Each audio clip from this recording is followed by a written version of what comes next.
This time, it's a story about a condescending and selfish husband and a woman who is dissatisfied with her life with him. Let's get started. A few months ago, a dispute with my husband that started over a small thing turned into a real battle. Is anyone interested? When we argue, it's usually over some small complaint. I never get tired of hearing about other people's struggles. Anyway, let me tell you the details. My husband and I met at a part-time job when we were students. We were the same age, but my husband had started working there first, so he was my senior and taught me the basics of the job. He was like a mentor to me, so I had more opportunities to talk to him than the other members. My husband has excellent communication skills, so even I, who have trouble opening up to people, was able to open up to him right away. I worked there for a little over a year, but we became so close that we would hang out together even after I quit my part-time job. At first, we would go out with a few of my close friends from work, and then we started going out just the two of us. My husband confessed his feelings to me on our third date, and we started dating. Then, in his second year of working life, he proposed to me and we got married. At that time, I decided to quit my job and switch from full-time to part-time work. My husband is not good at housework, so he asked me to do all the housework instead of him earning money.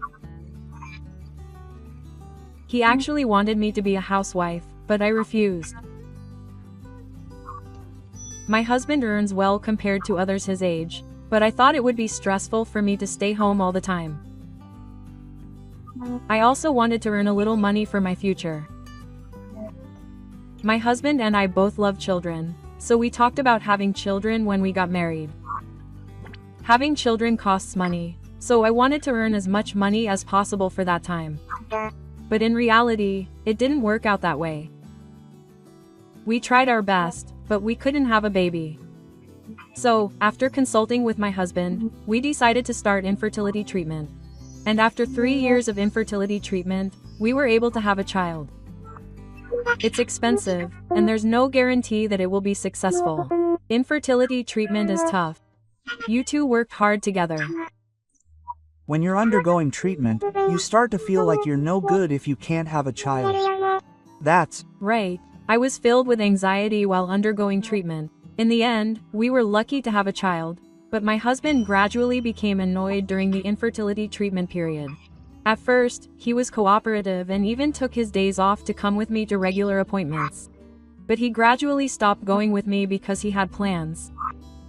The treatment didn't go well and took a long time, so I could understand why he was worried and about to give up. But even after I found out I was pregnant, my husband's bad mood didn't improve. Will the baby be born safely? It's a natural baby. What if something happens? It's your body, so you have to take care of it yourself. Have you really thought about it? Although he meant it in a way that could be interpreted as concern, he kept saying things that made me anxious. Since I mainly work part-time, I couldn't look my husband in the eye because he was paying for the infertility treatment. So I thought I had no choice but to put up with whatever he said, and I put up with my dissatisfaction. And as time passed, the due date was approaching, so I went shopping with my husband. I want to buy everything I need for the due date and after the birth today. It's reassuring to see him with plenty of diapers. I also want you to know about baby soap and other things, so we can prepare them when we go shopping together. He said, you should take care of the childcare. You're a housewife, so who do you think is supporting you? It's because I work every day. That's true, but housework and childcare are your jobs, so you should do them all by yourself. When I talked about what I'd do after giving birth, my husband suddenly got angry, probably because he was in a bad mood. My husband is the kind of troublesome type who never realizes when we fight or when he's the one who makes me feel bad. I had no choice but to apologize then because I felt like he'd keep getting mad if I didn't. I'm sorry. I can live my life every day thanks to you, my husband. Thank you. Well, I hope you understand. But if I hadn't told you, you wouldn't have noticed this, right? It's really tiring when your wife is an idiot. Even after I apologized, my husband's mood didn't improve at all. The atmosphere remained terrible. About 10 minutes passed with a heavy atmosphere, and when we finally arrived at the shopping mall we were aiming for some reason my husband didn't enter the parking lot and just walked past us. Huh? Why are you passing by? thought I'd go for a drive to change my mood, and I happily went along with my husband's drive, thinking it would make him feel better, when he got on the highway and stopped at a service area.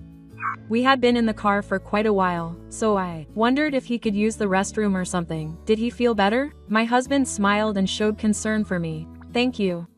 I'll be going then.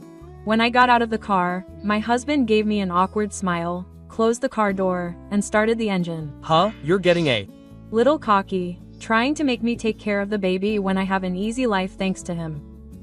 Just because you're pregnant doesn't mean you can do whatever you want. Don't try to make things easier for yourself. Take a moment to reflect on your actions. I was wondering what my husband was thinking when his cell phone rang. Yeah, I'm on my way. So sorry to keep you waiting. I thought I heard a woman's voice on my husband's phone. Wait a minute. What's going on? Shut up. I told you to take a moment to reflect on your actions. Huh? I don't get what you mean. Is it a wife's duty to read the mood? Well then. I tried to stop my husband, but he ignored me and started the car and left the service area. It was then that I finally realized that I had left my wallet and cell phone in the car, intending to come back as soon as I used the restroom. So I was left without money to buy anything and unable to contact anyone. It's way too much to leave a pregnant woman alone in a service area. Isn't it too hopeless to have no wallet or cell phone? If it were me, I would have been so anxious that I would have cried. Despair was the perfect word. It was evening and the cold was just starting to get colder. I had no choice but to try to borrow a phone from the convenience store, but the young part-time worker wouldn't listen to me, and she coldly refused, acting like she was annoyed. I was filled with frustration and loneliness towards my husband, and anxiety about the future, and I reached my mental limit and started crying. What's wrong? Why are you crying so much? Just use this for now. Then, a shy lady from the shop heard my voice and came out and gave me a seat even though I was a mess covered in tears and snot. Not only that, she listened to my story with interest even though we had just met, and even got angry at the part-time worker. You can't just leave someone in such trouble alone. If you don't know what to do, ask me. The part-time worker apologized to me and even lent me her phone. Thanks to that, I was able to contact my father at home and was relieved for the time being. But my father still had work to do, so he couldn't come to pick me up right away. When I told the lady from the shop about this, she surprisingly offered to drive me home. I don't know how to thank her. Not only did she lend me her phone, but she also gave me a ride. It's okay. It was almost time for the shop to close, and I was just about to go home, so we're in the same boat when things get tough. I had a lot of trouble when I was young, too. The lady laughed and listened to my story on the way back, and she also got angry at my husband. At his own wife. It's absolutely unacceptable to treat a pregnant woman like this. You can't give in to a man like that, for the sake of your unborn child and yourself. This was the first time I was able to talk to someone else about my dissatisfaction with my husband. It felt good to have my aunt listen to me, and I realized the feelings I had been suppressing. I decided that from now on, I would properly express my opinions to my husband. When I arrived at my parents' house, I thanked my aunt. I really wanted to give her a gift, but I didn't have any money at the time, and I didn't have a cell phone, so I couldn't exchange contact information. For the time being, I thanked her as much as I could and said goodbye to my aunt. I waited in front of my parents' house, and a little while later, my father came home from work. It seemed like he had rushed home because he was worried about me. When I explained the details to my worried father, who had just learned about my husband's terrible behavior, he was furious. I had been raised in a poor family, so I didn't want to cause any trouble for Zip, who had raised me so diligently after I got married. That's why I hadn't been able to talk to him about it, and I had been hiding my husband's behavior so as not to worry my father. I regret now that I should have consulted him sooner. My angry father called my husband, but he didn't answer.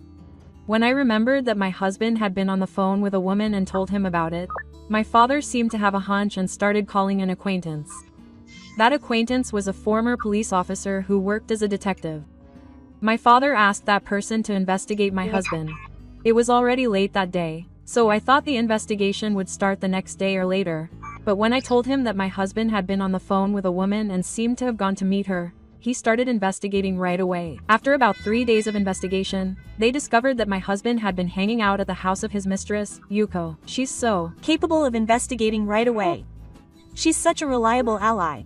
So the person on the other end of the phone was his mistress after all. I can't believe that Ochi is having fun with her mistress while she's pregnant and going through a difficult time. I couldn't contain my irritation when I imagined that he was having fun with his mistress while I was at the service area. By the way, Yuko was a junior at my husband's company and someone I had met before. My husband would sometimes bring his close colleagues from work home to have a drink. Yuko was one of them. My father's acquaintance took several photographs as evidence. They clearly captured scenes of my husband and Yuko entering a hotel and leaving the house arm in arm, clearly indicating that they were having an affair. I was so shocked that my husband, who was about to become a father, was having fun with his mistress that I was beyond shocked and disgusted.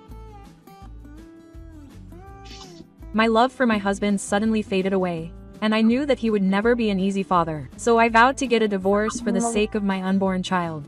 But divorce alone wasn't enough. With that in mind, I decided to get revenge on my husband. I was left at a service area by my husband who spoke horrible things to me while I was pregnant. I somehow managed to return to my parents' house. My father's acquaintance investigated and discovered that my husband was having an affair, and I made up my mind to get a divorce. Can Ichi make a man foam at the mouth of a husband who hasn't seen his wife since the day she was abandoned? I'm Maru Show, but is Ichi's husband correct? Actually, Ichi was reported missing. Do you know anything about it? Huh? When Ichi said I was missing, my husband must have thought about the time he left me at the service area. I thought it was the police, but does this mean Ichi was the one who set it up? I asked a relative to call my husband. Oh, by the way, Maru Show is a fictitious name. The fact that my husband was surprised to hear the call from the police means he has some resentment. I really want him to turn himself in to the police. I put the phone on speaker and listened to their conversation with a relative who helped me. But my husband's voice was trembling and he was very upset. Is Ichi okay? I'm currently gathering information, so I'll contact you again if there's any progress. I understand. I'll be leaving now. I hung up the phone and the conversation with my husband ended. My husband's voice was trembling and he seemed more nervous than I had thought. My husband's car's dashcam is the type that records continuously, so I could see him going to check on the car after I hung up the phone. He seemed to have imagined the worst and was very panicked. What? My phone and wallet are still in the car. My husband must have mistakenly thought that I had gotten out of the car with my phone, and that he would be able to get home on his own even if I left him at the service area. This is bad. I thought he would come back on his own. I checked the baby camera installed in our house and saw my husband returning home in a panic. Ichi is hiding somewhere in the house, right? Come out already. My husband searched the house, hoping that I would be in there. He opened drawers in the dresser, even though I knew there was no way I would be there, and called my name. Where is Ichi? It must be a prank or something. He's getting revenge for me leaving the dog behind. But no matter how much he searched, he couldn't find me, so he panicked and called my father. Ichi hasn't gone back to his parents' house? What? It's already the month, so isn't he supposed to be in the hospital? Of course, I'm not in the hospital yet. My father also pretended to be ignorant in order to get revenge on my husband, further confusing him. That's right. I forgot I was in the hospital. Ha! My husband was completely fooled by my father's ignorance and mistakenly thought I was in the hospital. If he thought about it carefully, he would have realized that since I come from a poor family, the person who would contact me to report my disappearance was my father. However, my panicked husband didn't notice the contradiction that my father wasn't panicking at all. My husband probably thought he was trying to cover it up by pretending to know everything so that my father wouldn't get suspicious, but I almost laughed when I saw that he had fallen right into the trap as planned. My husband was led by my father to the hospital I usually go to. My husband asked the receptionist where my room was, but of course, I wasn't hospitalized, so he seemed to be looking at me strangely. In fact, the receptionist was a friend of mine, and I heard about some of the events at the hospital from a friend who had been watching me later. I signed my name here because I thought I could trust a hospital where my friend works, but I never imagined it would come in handy like this. My husband was even more confused because he thought I was in the hospital. My husband interpreted it in his own way, and he thought that I was being left alone at the service area and refusing to see my husband, and that I was telling the receptionist not to let him in if he came. Hey, it's no use trying to hide the fact that it's the same. You guys are in on it, aren't you? Hurry up and show me the fact that it's the same. That's why Ichi-san isn't hospitalized. Don't Lie. That's enough. If that's what you want, then so am I. It seems that my husband got so angry and tried to check all the hospital rooms because of a misunderstanding. He was restrained by a male staff member who was nearby. Hey, tell me, apparently, my In-laws showed up while the staff and my husband were arguing, and it turned into a lecture. I had contacted my in-laws in advance and asked them to go to the hospital, but it seems I was a little late. See, so it was an ambush plan by my in-laws. It must have been really annoying for them to be running around in the hospital. Most of the patients are probably women, so they must have been scared. I actually planned to have my in-laws catch him before it got out of hand, or before he entered the hospital. I feel bad for causing trouble to the hospital. I went back later. Hey, what are you doing here? Question mark. Mom and Dad, why are you here? Don't worry about us. Explain why you're being held. It's just a little trouble. Don't worry. I'm not worried about you. I'm worried about causing trouble to the people around you. Are you this person's parents? He was trying to get into every hospital room without permission and it was a big problem. Can you take him home? I'm sorry my son caused trouble. Come on, hurry up and come here. Apparently, my husband was taken out of the hospital by his in-laws. I heard that he was shocked when the male staff revealed the reason he was being held. So what were you doing here? Why were you here? Let me see. Ichi said he dropped something somewhere in the hospital, so I was trying to look for it. Then the staff mistook me for a suspicious person and held me. Don't lie to me, okay? You were looking for Ichi-san, weren't you? I heard everything from Ichi-san. Huh? Because of the coincidence? Damn, he didn't care about me. What are you talking about? It's your fault for doing something terrible to Ichi-san, isn't it? Don't you feel ashamed of doing something like this at your age? You should apologize to Ichi-san properly. My husband seemed to be angry with me. Apparently, he grew up after being scolded by his in-laws. He's about to become a parent, but he's acting like an adult when his own parents get mad at him. It's so pathetic. Is he a childish child? Or maybe he's just being rude. He must be in the 3rd grade of elementary school, doing stupid things in love. His intelligence probably stopped there. Maybe that's a little rude to a boy like me. At the same time, I was waiting at home to close the door for my husband. I had contacted my in-laws in advance and asked them to bring my husband home.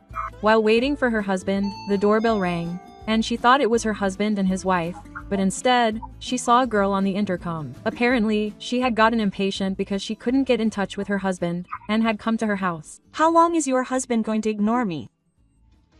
I came because you never called back. I didn't want you to realize that I was the only one home. I opened the door without answering. Ah, finally, I see you. Yuko was surprised to see that it was me and not her husband, and she broke out in a cold sweat. What do you want from your husband? Your husband left something behind at work the other day, so I came to deliver it. She suddenly tried to cover it up by saying she had an affair with her husband. I see. Thank you for taking the time to come. Since you're here, please come in. I invited her into the living room. Nothing special happened, and the girl seemed frightened when she spoke to me as usual. My husband is just about to go out. I think he'll be home soon, so please wait a moment. I deliberately tried to act normal so as not to make him suspicious. We made small talk until my husband came home, and I succeeded in reassuring him. It was an unexpected visit, but I thought I could hear the details with my husband and that it would be a good idea. My husband returned home with his in-laws, pale as a sheet. Huh? What's going on? Why is Ichi talking? My husband's eyes popped out of his head when he saw me and Yuko talking normally. Actually, I came to return something your husband forgot, but I got carried away with Ichiko. Well then, now that your husband is home, let's get to the main topic. The main topic? It's about your infidelity. Did you think we didn't know? Huh? Hearing what I said, Yuko finally seemed to understand the situation and turned pale. What do you mean by infidelity? My husband and I aren't in that kind of relationship, are we? Husband. Yuko, everything is already known. Yuko, there's no point in trying to cover it up. I have the evidence. Huh? What's going on? Did your husband tell you? You traitor. Yuko threw a cushion from the living room at her husband, misunderstanding. What the heck? After all, your husband told Ichi about me, didn't he? That's why you're so calm even though your affair was discovered. Ichi was more important to you than me, after all. He said he loved you so much. Why are you assuming that I said it? I don't know. Somehow your affair was discovered. Didn't you do something wrong? Sigh. Don't just assume it's my fault. The two of them started fighting, trying to blame each other for the discovery. This is troublesome. Maybe I should complain to the department manager's wife about not being able to talk things out. When I said that and started fiddling with my phone, the two of them fell silent, sensing danger. The department manager is well known in the company as a family lover. At a party where employees' families can also attend, she exchanged contact information with the department manager's wife, who is her husband's boss. So they thought it would be bad if the manager found out. They both finally kept quiet. It doesn't matter who was at fault for getting caught cheating. It's the one who cheated in the first place, so who's to blame? There's solid evidence, and I've lined up photos of the two of them going into the hotel and leaving the house arm in arm on the desk. Oh, when did this happen? It's Your fault after all. You're the one who said you went to the hotel together. Oh, you were in on it too. Don't blame me. That's why I'm telling you to be quiet. They both signed this, and my husband said, I'm also demanding alimony from both of you. I've also presented my husband with divorce papers. Quote, Why do I have to pay such a huge sum of money? After all, it was your husband who invited me in the first place, so he should pay for mine too. Don't mess with me, then give me back all the dates we've been on. Then I'll pay for them. There's no way I'd remember every single thing like that. What a cheapskate. Oh, he really is cheapskate. I agree with you on this. It seems like the comments you both made about who you were able to support rather than your husband being the reason for it were more a result of your personality. Yeah, someone who asks you to return things like a date table or presents you gave them later is definitely not a 6. Stop it. The two of them were shocked and fell silent at the sudden sound of that voice. If you've been listening to them for a while now, you've shown no remorse at all. Do you realize how much you hurt Ichi-san? If you have no intention of reflecting on your actions, I'll make you work in my fields until you truly reflect on them. Huh? That's the last thing I want. My husband's family is a farming family, but he didn't want to take over the business, so he got a job at a regular company. My husband, who seemed really reluctant to work for his family, hurriedly apologized to me on his knees. I'm sorry, Ichi-kai. Please forgive me. I'll pay you alimony. I presented my husband with the alimony claim form and divorce papers again and made him sign them. That should be enough. Don't act like you're so cocky. I never said I'd forgive you if you signed them. I said I'd forgive you until you truly reflect on your actions. Even looking at you now, you don't seem to be reflecting on your actions at all. You should quit your job and come work for us. When she said that, her husband was so desperate that he collapsed, clutching his head in his hands. Since my husband signed it, Yuko should give up and sign it too. I can't do that. I can't come up with that kind of money. Then I'll send this document to my parents' house along with the evidence. No, please don't do that. If you do that, I won't get any money from my parents. If I can't buy Bamarin's new products, I won't be able to survive. What? Bamarin's? New products are my reason for living. Taking that away from me is a violation of human rights. I found out later that Yuko's salary wasn't enough and she had been trying to get pocket money from her parents. She was earning enough to live a normal life, but she had an eye for brand name items, so her salary wasn't enough. I thought it was strange for her parents to give her something like that, but I don't know anything about that. If you don't want to do that, then sign it. Yuko still refused to sign the document. Stop it. Hey, Mom, I was surprised when I suddenly heard yelling and looked over there. It was the parents of a child named my father. I brought them here. Apparently, my father had called the parents of the child who was telling me where it all started. Originally, only my husband and in-laws were supposed to come to this meeting, but I had informed my father that Yuko had come, so I hurriedly went to explain the situation. That's right. I always told you sternly not to bother other people. So why did you do this? I could hear what you were saying about money outside. I heard you were trying hard to save money by cutting back on food and such, so I gave you an allowance. But that's not what you said. What's going on? What's wrong? Everything I said earlier was a lie. Please believe what your daughter says. You were the one who said we wouldn't be able to buy Bimilton, weren't you? No, that's not right. A liar like you is no longer my daughter. I'm moved. No, please don't say that. Money. Oh, you see, you really only see us as money. From now on, you'll have to figure things out on your own. You should take responsibility for cheating since it was your own doing. I'm serious. I'm so mad. Yuko, who had been struck with thunder by her parents, cried out loud and knelt down on the ground, reluctantly signing the documents. When she saw the amount of the alimony again, she seemed to have prepared herself for the debt and was in despair. I was able to get both of them to sign, so I packed my things and went back to my parents' house. My father is really capable of bringing my parents along. I wonder if he asked his detective acquaintances about it. I feel relieved that both my husband and Yuko were beaten to a pulp. Good job. It must have been really tough to go this far while I was pregnant. I fought hard, even though I thought it might be a bad thing to do to the baby. After that, the two of them paid me a lump sum of alimony, and I was able to get some financial freedom. With the help of a lawyer introduced by a detective acquaintance of my father, the division of assets was also arranged in my favor. It seems that my husband ended up following his in-laws and quitting his job to work as a farmer at his parents' house. Apparently, he was working hard as a sales representative, so he found farm work extremely painful. He had no savings because he was dependent on Yuko, so he took out a loan to pay the alimony. He was also under the control of his in-laws, and he couldn't spend his money as he pleased. So when I happened to see him, he was all dirty. Since her husband is not trusted by his in-laws, he was not allowed to inherit the business even though he is the eldest son, and he is working while being scolded by a capable young man who is scheduled to take over the Gifu business. As for Yuko, she was apparently moved just as her parents had declared, and she was never able to rely on them again. She relied on her parents and bought a lot of brand name items, and since she had no savings, she had to pay the alimony out of debt. Furthermore, I heard that the reason her husband quit his job was because rumors spread in the car that he felt uncomfortable there, so he quit voluntarily. He is looking for a job, but he is not particularly good at his job, he is often late, and his work attitude is not good, so he seems to be getting fired after the contract period is over.